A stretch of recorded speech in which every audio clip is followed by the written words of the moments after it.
Hey guys, here we have a 2016 Ford Fusion 12.0 liter. So this one has a bad alternator. So that means the car won't charge up its battery while it's running, it'll just die. So I have this replacement alternator that I found at the junkyard. I got it for pretty cheap. And we're gonna swap it out with the broken one. As you can see, the alternator is just down there, but we have all these hoses in the way that we're gonna have to remove. So these are the tools that we will be needing.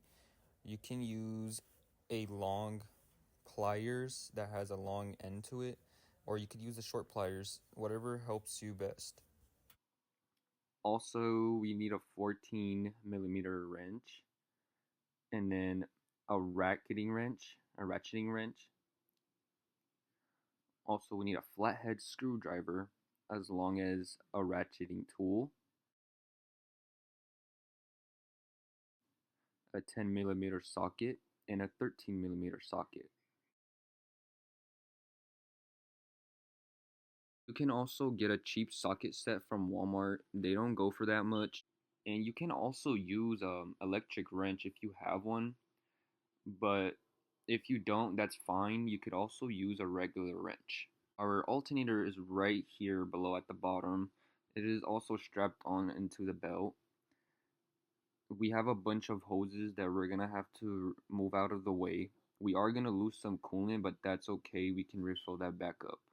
So anytime you want to work on a car, you always want to disconnect the battery because we don't want any airbags going off or getting electrified by anything that's dangerous. We just have to disconnect the positive. We don't have to disconnect both, but if you'd like to, you can go ahead and do that. So there are three hoses that you have to remove. There's two right there, right where I'm pointing at, screwdriver. One of them you can unscrew them because it has one of the clamps holding onto them. The second one you would have to use your pliers, and then the one connecting to the coolant holder needs pliers as well. Go ahead and get that open.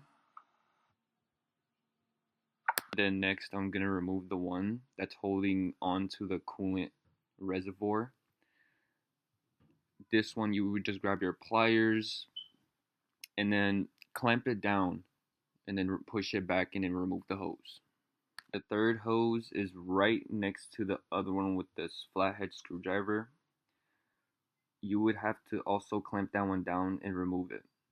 And again, so far we've just used pliers and a flathead screwdriver.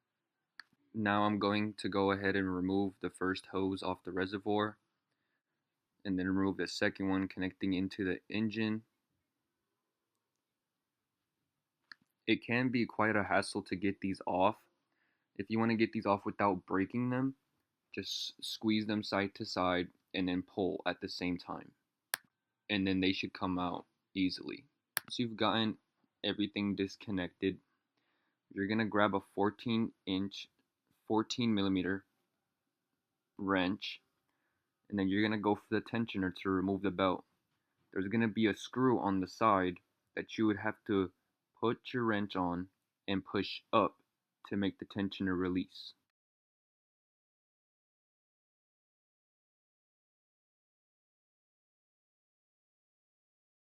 To make it a little easier, try and move the hoses to the side and out of the alternator's way.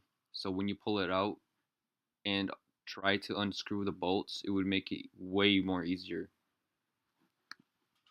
So I got the belt removed. Here's a little close-up of the clamp that's holding on to the hose that leads into the engine. So the alternator is held by three different bolts, and then we have a bolt holding onto an electrical wire that would lead to the battery.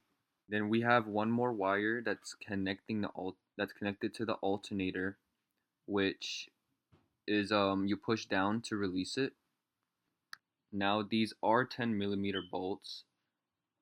You could use the electric wrench, or you can go ahead and use a 10 millimeter wrench. So here's the alternator outside of the car. So as you can see, the top is just a one bolt, and then at the bottom we have two bolts. And then on the side we have a where the connector goes, holding on the bolt with a 13 millimeter nut. And then there's also a connector connected to the side of it. Down here you could see where the wire is that was connecting onto the alternator. So on the left we have the good alternator that I got from the junkyard, and then on the right we have the bad one that we just pulled out. We don't need the bad one anymore, so we're just gonna toss it. Always make sure that your parts that you pull out are the same exact part, or you're gonna have problems if you don't. Now I'm just going to slide in the alternator, and you're gonna have to do this at an angle. You want to flip the alternator up so you could slide it in, wiggle it side to side to make sure it goes in easily. And make sure to plug in that connector. Do not forget that connector. That connector is important. Once you get that connector in, you want to grab your 10 millimeter bolt and then put it on so you can hold up that alternator. You're just gonna hand tighten it and get it started so you could screw it in. And then you're also gonna do the same for the bottom two bolts. Screwing in the bolts, the bottom two bolts, screwing them in. They're also 10 millimeters. Bolts hand started. Once you get the bolts hand started, you can go ahead and tighten them down. You can use the wrench, or you could use an electric wrench if you have one. Over here we have the connect the connection wire that's leading all the way to the battery that charges the battery. So you want to place that in, and then you want to grab your nut. Then you place it, you grab your nut, twist it, hand tighten it. Nut. Once you got the nut tightened down, you want to make sure you put the plastic cover on, because if there's any water, you don't want it shorting out and causing a short circuit into the system. Now I'm gonna go ahead and torque these bolts down. After that's done, we're gonna go ahead and slip on the belt. But this time, instead of pulling on the tensioner up, you want to pull it down so you can place the belt easily. You also want to make sure that the belt is sitting correctly. Usually, the 2013 Ford Fusion all the way up to 2018, they have the same belt layout. As you can see, the belt sits on the bottom pulley, wraps under the second little pulley, and then over the tensioner. And then also do not forget to place it on the alternator as well. If your belt does not look like mine, make sure to fix that. You can also search it up online and see how the belt actually sits. And then now we're gonna go ahead and connect all of our hoses again, starting with the big one that's leading into the engine. This clamp is a flathead screwdriver one, so you just tighten it up and the clamp starts tightening up as well.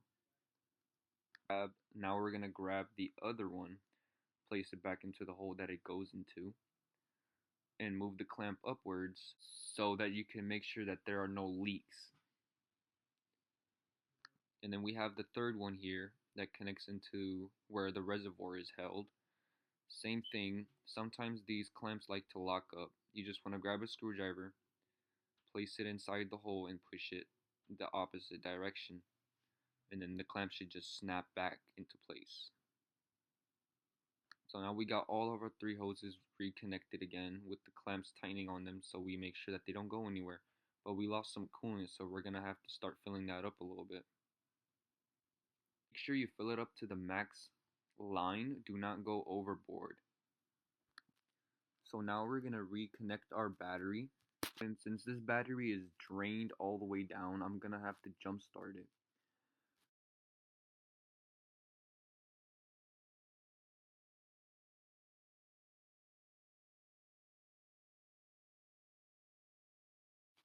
So you want to place the red connector with the positive terminal, and then after that, connect the black connector to the negative terminal.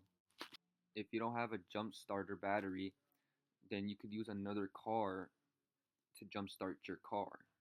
Now for the Ford Fusion, the black terminal, aka the negative terminal, is in the back and it's not really accessible. So you just need to find a ground element, which would be right here. Just place it on there and then make sure the positive is on the positive terminal. Switch that on, switch it on real quick, and then go ahead and start the car. As you can see that the car started, we're just gonna let it sit a little bit so it can charge that battery up real good.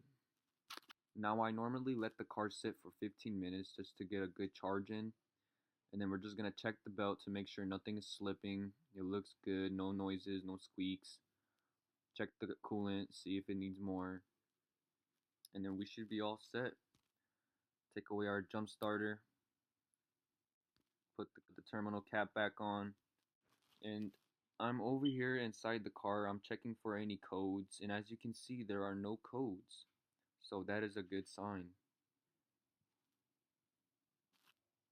And there you have it. That's how you do an alternator replacement on a Ford Fusion 2016 2.0 liter. Thank you so much for watching. Please make sure to subscribe and leave a comment if you have any questions. I'll be there to answer.